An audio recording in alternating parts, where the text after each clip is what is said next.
Olá, boa noite. Está começando o programa Super Conversa da Rede Super de Televisão. Eu sou Lincoln Portela, estou acompanhado da advogada e mestre em Direito, doutora Alê Portela. E claro, é um prazer muito grande ter você conosco com essa audiência que nos é de fundamental importância. Hoje falaremos sobre educação domiciliar. E você, por acaso, já ouviu falar? Para participar do debate, convidamos Thaís Abrantes. Ela é pedagoga com aprofundamento em necessidades especiais e analista em comportamento. Muito bem, Alê Portela, muito obrigado por sua participação conosco, sempre simpática e com cabelo hoje mais produzido assim, tá mais curtinho, tá bonito. Boa noite, Lincoln, tudo bom? Muito bom estar aqui, Thaís, é um prazer te receber. Prazer é meu. Que bom, Thaís, você estar aqui conosco também. Maridão tá ali com o filho, tomando conta. Bom marido, viu? Bom marido, tomando conta do bebê ali. O bebê já está fazendo educação domiciliar. Vai entrar em breve. Vai entrar em breve, né? Muito bem. A educação domiciliar, ela também é conhecida como homeschooling e é uma prática educativa em que os pais assumem a responsabilidade integral pelo ensino de seus filhos em casa.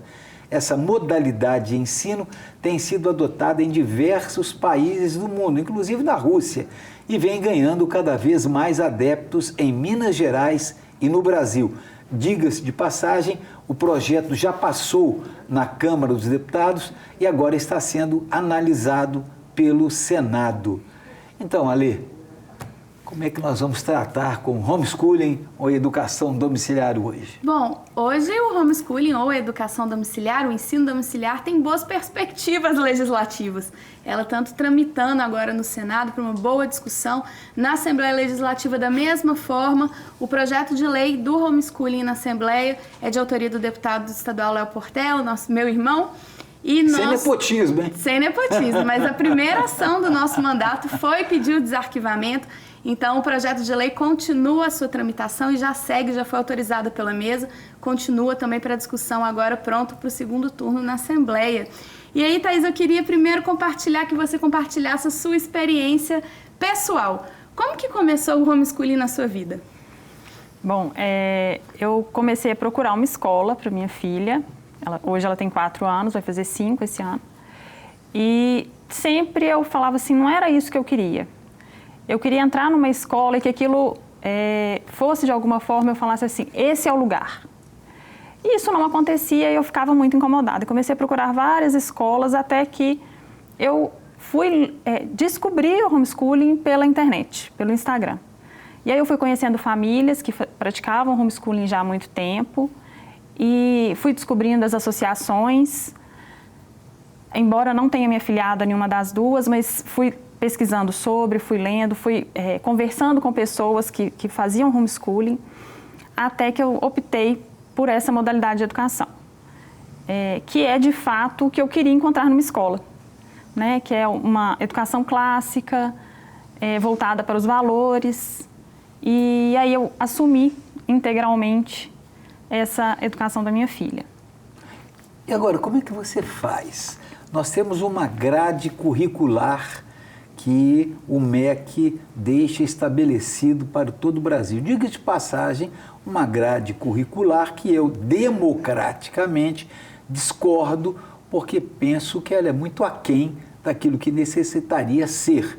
É uma opinião minha, espero que eu não seja processado por essa opinião. É minha, respeito o MEC com toda a veemência, mas penso que nós poderíamos evoluir um pouco mais. E aí, como foi a diferença? O que você sentiu? Como a sua menina também menina? Como ela está se relacionando? Como ela não fica bem, né? Fica estranho, né? Mas como está sendo o relacionamento dela com a família? Há um questionamento de que quem faz educação domiciliar fica antissocial, não se relaciona, porque a escola é para socializar. Eu não sei aonde está escrito isso na Constituição, mas que a escola é para socializar. Como é que é essa história? Bom, a questão da socialização dela é bem tranquila, assim, a gente Inclusive, eu acho que as famílias, é o que eu percebo, né, nos grupos que eu participo, as famílias que participam da educação domiciliar, elas têm uma preocupação muito grande com isso. Então, assim, a minha filha, por exemplo, ela faz balé, a gente encontra com várias famílias que fazem a educação domiciliar, a gente encontra com os amigos, né, no parquinho. Como você mesmo disse, a escola não é só o único lugar de socialização. E é até engraçado que na última consulta que eu levei a minha menina na pediatra, a pediatra falou assim, nossa, mas ela é muito esperta, ela é muito conversada. Ela está na escola? Aí eu falei, não, não está na escola. Está, né? Está na escola. Está, né? Não está na escola formal, né? E aí a gente até conversou sobre isso, que ela falou assim, nossa, mas vocês estão estimulando muito bem, porque ela é muito, assim, despachada, conversa muito, ela é muito observadora. E eu falei, tá dando certo, né? Assim, estou conseguindo alcançar meu objetivo. Mas é isso, assim, a gente preocupa muito com essa questão da socialização e a gente busca isso o tempo todo, né? Então, assim, nos esportes, nas atividades extras que as crianças fazem, no próprio encontro das famílias homeschoolers, a gente encontra uma vez por semana eu encontro com um dos grupos, uma vez por mês eu encontro com outro grupo diferente. E só em um grupo tem 34 crianças, então, assim, são muitas crianças. E é bem tranquilo essa questão. Agora, Thaís, me surgiu uma dúvida sobre os pais. Qualquer pai ou mãe pode aplicar a educação domiciliar? Ou você acha que para ser um pai educador, necessariamente você tem que ter alguma formação acadêmica específica ou alguma formação? Como é que você vê as principais características de um pai educador? A principal característica é ele assumir a educação do seu filho. Não necessariamente ter uma formação acadêmica. Porque a educação, o tempo todo a gente está educando a criança. Né? Quando a gente leva a criança num parque e a gente explica para ela que o bicho que ela está vendo, que aquilo é uma ave, quais as características da ave. Quando a gente mostra para ela uma árvore e mostra para ela a diferença da folha daquela árvore para uma folha de uma outra planta, a gente está o tempo todo educando, né? Só que a questão do homeschooling, a gente faz isso de maneira intencional, é o tempo todo a gente está fazendo isso. E a formação, ela não é necessária porque durante a educação infantil, você tem uma formação que não demanda tanto aprofundamento nas questões mais teóricas. Posteriormente, as crianças, eu conheço famílias homeschoolers, por exemplo, que as crianças fazem atividade com professor particular, elas frequentam grupos como Kumon, né? Então, assim, a família que não se sentir à vontade para ensinar determinado conteúdo, ela pode buscar de outras formas. Tem famílias que se juntam e pagam um professor particular para ir num determinado local e ensinar aquele grupo de crianças. Agora, para aqueles pais que querem ensinar sozinhos, tem alguma grade, algum roteiro de matérias para poder passar para a criança? Tem algum material didático que você busca nesses grupos ou não, é livre? É livre, porque como a gente ainda não tem a regulamentação, a gente busca seguir mais ou menos a BNCC, né? Dentro daquilo que é o mínimo estabelecido pelo MEC, a gente segue o currículo, vamos dizer assim. Mas a gente, como o Lincoln mesmo disse, a gente vai sempre além daquilo que está no papel, né? E aí tem várias famílias educadoras que produzem material. Muitas famílias utilizam o material dessas famílias. A gente usa enciclopédias, né, livros mesmo de bibliotecas públicas. As famílias compram muitos livros. Inclusive em Belo Horizonte, nas bibliotecas públicas, a gente encontra muito livro bom sobre vários temas, né, de histórias infantis, de temas específicos. Então, assim, basta a família querer também. E a educação domiciliar é também para a família, porque a gente acaba estudando para ensinar, né? Porque a gente está o tempo todo lendo, o tempo todo buscando, o tempo todo procurando algum material, que material que eu vou usar. Tem alguma idade mínima para começar? Não. Eu conheço famílias que as crianças começaram a ser alfabetizadas com 6, 7 anos.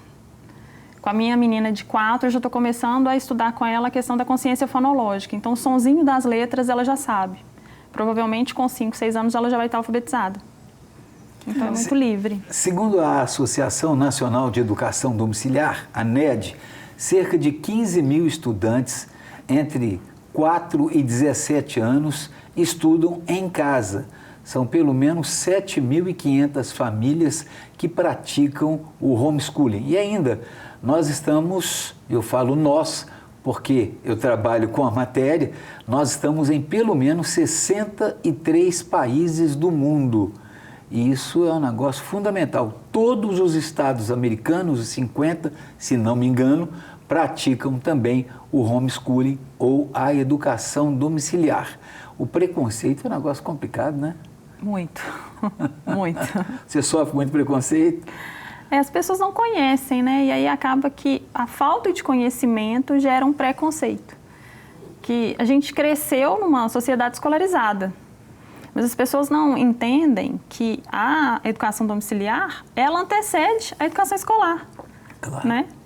Então, e não vem a educação domiciliar como a família assumir integralmente essa educação.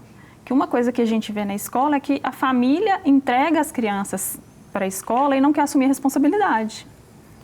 Pois é, Thaís. E aí você falou de responsabilidade, eu queria falar um pouco dos desafios. Nós sabemos hoje que a internet tem dominado o nosso dia a dia. Nós, adultos, temos que nos policiar o tanto que nós usamos a internet também. Nós falamos tanto de uso para crianças, mas acho que acaba que nós, adultos, estamos nos estragando e passando isso para os filhos, muitas das vezes. E aí eu queria saber de você se dentro de casa é mais fácil de regular esse uso da internet, se ele atrapalha ou não, porque em casa nós temos a internet, temos acesso à TV, acesso aos brinquedos de casa, tem muita distração ou é possível contornar? Como que você faz na sua experiência pessoal? Pelo menos lá em casa, e as experiências que eu vejo, as famílias conseguem controlar. Então, muitas famílias, inclusive, são zero telas. Lá em casa, a gente limita o tempo. Tem um uso, mas ele é bem controlado. Tanto com relação à televisão, quanto à internet, né? Inclusive, tem famílias homeschoolers, quando os meninos estão maiores, que utilizam vídeos do YouTube que tem aulas excelentes, né? De determinadas disciplinas, por exemplo. Então, a gente consegue controlar esse uso, mas, né, a gente colocando limites específicos, a criança vai entendendo. Já desde cedo, a minha já sabe que ela tem o dia, o horário que ela vai usar e é aquilo e pronto. Da mesma forma, a aula, você estabeleceu uma rotina? Sim, a gente tem a rotina. De quantas horas? Tem o tempo do estudo. Normalmente, eu estudo com a minha menina depois do almoço. Então, ela sabe que ela almoçou, ela vai escovar o dente, vai sentar para estudar. E aí a gente faz as atividades e depois disso ela está livre para brincar. Então ela já sabe. Quando, às vezes, foi ontem, ela virou para mim, domingo, ela virou para mim e falou assim: mamãe, hoje a gente não estudou. Eu falei: minha filha, hoje é domingo, hoje não é dia de estudar. Ah, mas a gente podia ter feito uma atividade hoje. Então, às vezes, ela pede para estudar, porque para ela é prazeroso, né? Esse momento de estudo. É legal para ela aprender. É impressionante o tabu, viu, Alê? O tabu é um negócio muito sério. O preconceito é um negócio muito sério. Há uma luta muito grande com a escola formal, porque a escola formal pensa que há uma competição com ela. E não é a verdade. A educação domiciliar, quem faz a educação domiciliar e chega, por exemplo, a concluir o 2º grau, essas pessoas estão aptas para fazerem vestibular com tranquilidade, já passaram na USP, Campus Party mais por 2, 3, 4 vezes, universidades de grande vulto no Brasil inteiro, no mundo inteiro, e fica aí esse preconceito, porque estamos falando contra a escola. A educação domiciliar não é concorrente da escola, muito antes, pelo contrário, ela educa. Porque a Constituição diz que é dever dos pais e do Estado, antigamente dizia dos pais e do Estado. Aí mudou-se o texto com a Constituição Socialista de 88. É dever, então, do Estado e da família a educação domiciliar. A partir do momento em que é dever da família, é por isso que passou na Câmara dos Deputados e está indo para o Senado. A família tem o direito, claro, observando determinados parâmetros, estando dentro de determinadas regras, de ter a facilidade para educar os seus filhos em casa.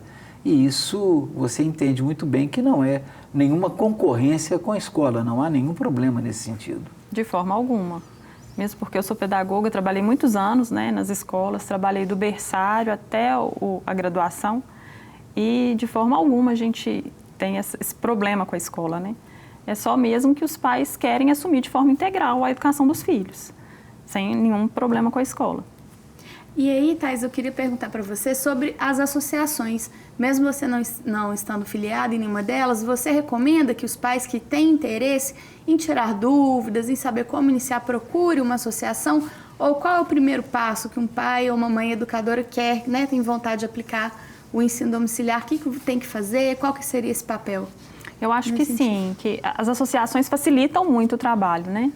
Eu, por exemplo, eu fiquei quebrando cabeça muito tempo, até descobrir as associações, assim. Porque eu fui conhecendo as famílias primeiro, para depois chegar na associação, né? Para depois conhecer a associação. Então, se a família quer ter um suporte maior, eu acho que o caminho é a associação, nesse sentido, né? Porque as famílias chegam muito perdidas, assim, ó, eu quero fazer, mas eu não sei como, por onde começar. Então, a associação, acredito que dê esse suporte maior, né? Agora, Lê, eu queria colocar aqui na mesa uma discussão, que essa discussão foi colocada muito na Câmara dos Deputados. E qual discussão foi essa? Religião, educação domiciliar. Ou seja, diziam que só pode fazer ou só faz educação domiciliar quem é religioso de cunho protestante. Os protestantes, os evangélicos, os cristãos reformados trabalham muito com a educação domiciliar, ao passo que os católicos não. Isso é mito? Sim. Sim, porque eu conheço muitas famílias, inclusive um dos grupos que eu participo é católico, o outro grupo é protestante reformado. Eu sou espírita, então... E eu conheço grupos ateus que praticam ateísmo e que têm a educação domiciliar como mote para as suas crianças em casa. Um grande mito que eles falam sobre religião e educação domiciliar é exatamente falar que está vinculado. E quando a gente fala de educação domiciliar, não. Educação domiciliar não é para todos, não é uma exigência e não é para todo mundo, é para quem quer. O que nós defendemos é a liberdade de educar, não só a liberdade, mas também o direito dos pais de educar os filhos, que é um direito e uma garantia constitucional. Está lá na Constituição da República. Fala que os pais têm o direito e o dever de educar os filhos. E quando você vai, por exemplo, matricular o seu filho numa escola particular, você está o quê? Adquirindo um serviço que fala exatamente, que traz o ensino exatamente da maneira que você quer, uma maneira que você espera. Foi exatamente o que você não encontrou. Então, mesmo que eles falam de religião, não é assim. É a vontade de passar os seus valores, os valores da família, aquilo que a família aprendeu e repassar para os filhos. E com certeza tem que ser um direito. E esse negócio de passar valores de família hoje para os filhos é um negócio muito estranho, né? Porque os valores estão tão invertidos, o mundo anda tanto imbecilizado, abobalhado, que os pais, às vezes, não têm os devidos valores para passarem. Às vezes, até porque não receberam também. Às vezes, foram vítimas de alguma violência ou de algum problema pelo fato de não estudarem, de não terem oportunidade de participarem de uma escola, moravam, às vezes, numa cidade interior onde não havia acesso. De fato, alguns complicadores nesse sentido. Atualmente, os estados do Paraná e de Santa Catarina e também do Distrito Federal já têm leis que regulamentam a educação domiciliar. Aí fica a pergunta, você acredita que a falta de uma lei pode deixar as famílias vulneráveis no futuro ou teme a judicialização daqueles que praticam a modalidade? Essa judicialização já acontece há muito tempo. Pois é. Então, assim, a gente fica meio que numa corda bamba, né? Atualmente não é regulamentado, então a gente não tem muito o que seguir e a gente fica à mercê de uma denúncia do Ministério Público, né, do Conselho Tutelar. Tendo uma legislação ajudaria muito nesse sentido. Mas, ao mesmo tempo, a gente fica receoso do que terá nessa legislação. Ela vai atender as famílias ou ela vai nos escolarizar, vamos dizer assim, né? Colocar a gente nos mesmos moldes da escola.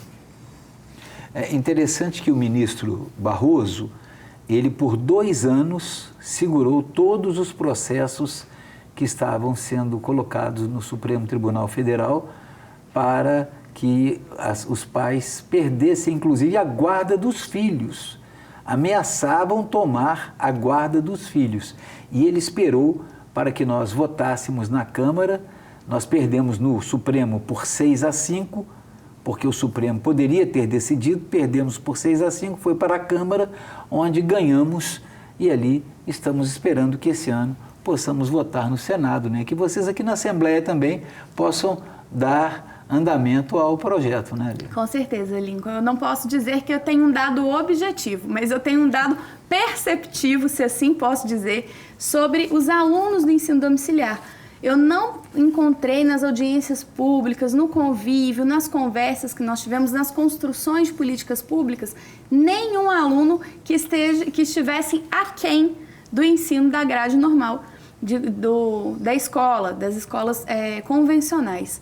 E é muito triste poder falar que a gente está passando por uma situação que a gente pode perder uma mão de obra que é qualificadíssima, que nós já tem dados aí que comprovam que a educação domiciliar ela forma alunos eficientes, formam alunos muito além das exigências das escolas, e Minas Gerais não pode perder essa mão de obra para outros estados.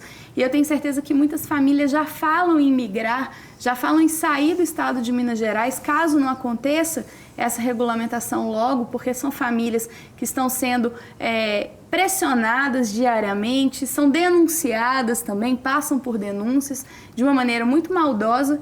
E nós estamos já começando a perceber que algumas famílias estão levando as suas crianças, levando os seus alunos para o Paraná, para o Distrito Federal, para que possam ensinar livremente. Isso é muito ruim para o nosso estado. Então, acho que o ensino domiciliar ele tem que ser uma luta, onde a gente tem que combater juntos a busca desse direito, toda a sociedade. Independente de quem pratica ou não, a gente só tem a construir. E é uma garantia que nós devemos lutar por ela. E você tem lutado muito, né, Thaís?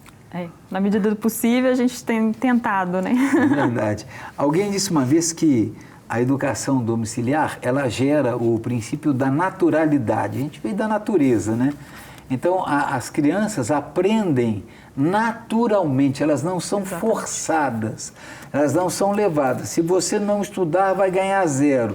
Se você não estudar, não vai tomar vitamina de banana hoje.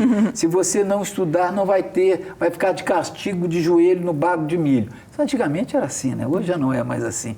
Mas nada disso, é o princípio da naturalidade que vai gerar o autodidatismo. E o autodidatismo vai gerar um produto final de qualidade. Então, ensinar a criança esse autodidatismo, a naturalidade com o autodidatismo, vai ser equivalente, igual a um produto final de qualidade e, claro, nós só temos a ganhar com isso, né? Exatamente. Tem uma mãe homeschooler que ela até comentou que a irmã dela é professora, ela também é professora, e a menina dela fez a prova, essas avaliações do governo, a irmã falou assim, aplica nela para ver como é que ela está. E aí ela fez a prova, a criança fez a prova em 30 minutos. E aí ela ligou para a irmã dela, falou, ela terminou a prova, acertou todas as questões. Ah, ela fez tudo? Fez, em 30 minutos. Aí a irmã falou com ela assim, então ela está excelente, porque os meninos da escola levam 1 semana para fazer essa prova. E se para ela foi tão fácil, ela conseguiu fazer em 30 minutos, tá ótimo. Era para ela tá com 5 anos, ou seja, ela estaria no infantil. Essa prova é do 1º ano do fundamental. Excelente. Só daí a gente já percebe que a criança está realmente, né, num nível acima das crianças que estão na escola. É aguçar os sentidos e despertar a curiosidade em Exatamente. Aprender, né, Thaís? Acho que isso que é o mais importante, é o mais foco, bonito, é o foco. E a nossa produção diz o seguinte, você acredita ser necessário uma avaliação escolar para aqueles que praticam a educação domiciliar, uma espécie de teste periódico? Inclusive o projeto de lei diz isso. O projeto de lei aprovado na Câmara mostra que pelo menos 2 vezes por ano os pais e os filhos devem passar por uma avaliação na grade curricular da escola. Sim, eu acho que algum controle, né, é importante para que a gente não tenha problema com isso. E essa avaliação, ela é válida, sim, né, como eu disse. A gente até procura fazer isso com as crianças, para a gente também ter essa noção. Já que essa é a avaliação do governo para esse nível, isso que é esperado para aquela determinada idade, vou aplicar essa avaliação no meu filho para eu ter essa percepção. Se está muito fácil, se está muito difícil, como que eu estou indo na minha educação domiciliar. Muitas famílias fazem isso já, né, de maneira informal. Eu fiz a escola formal, né? Estudei, já não existe mais, lá no Carlos Prates, a escola do garoto. E eu me lembro que a minha avó, Maria Custódia de Paula, ela colocava aquele quadro negro, que era verde. Ela escrevia, Paulo corre atrás da bola. E ela escrevia também, Lili, olhem para mim. Eu me chamo Lili, eu comi muito doce. Vocês gostam de doce? Eu gosto tanto de doce, era meio decoreba, mas aprendi, quando cheguei na escola, já aprendi sabendo ler e escrever. Isso foi muito bom para mim. Faz diferença, né? A criança já chegar alfabetizada na educação, porque acontece muitas vezes, como a data de corte, as crianças que fazem aniversário no meio do ano, por exemplo, são prejudicadas, porque muitas das vezes elas saem da UMEI, com 5 anos elas estão indo para o fundamental, que deveria ser com 6, porque elas fazem aniversário só no meio do ano. Então as crianças todas já estão com 6 anos, mas tem aquelas que fazem aniversário em junho, julho, chegam com 5 anos ainda. Então, às vezes, muitas das vezes não tem nenhuma maturidade cerebral para alcançar a turma naquela alfabetização, naquele conteúdo, né? Isso acontece muito com algumas crianças que estão na escola regular, eu via muito isso, aconteceu com a minha sobrinha. E aí a alfabetização começa a ficar prejudicada. Temos 1 minuto para encerrar. Jogo rápido. O Itamaraty me procurou pedindo para que os filhos estudassem educação domiciliar. Por quê? Os funcionários do Itamaraty que rodam o mundo, às vezes os filhos não se adaptam à grade curricular daquele país. Negócio muito complicado. Ali para encerrar. Muito obrigada, Thaís, por estar aqui compartilhando sua experiência pessoal e eu gostaria de fazer um convite a todos que estão nos acompanhando que conheçam as pautas do homeschooling, conheçam um pouco mais dessa pauta e nos ajude a defender um direito e uma garantia que já é constitucional. Muito obrigada, Lincoln. Obrigado, Ali. Obrigado, Thaís. E obrigado ao maridão que está ali tomando conta do menino. Educação domiciliar nele, está tomando conta do neném ali, ó. Grande abraço. Muito obrigado a você que participou do programa Super Conversa. Querendo Deus, estaremos aqui na próxima semana. Grande abraço para você. Até lá.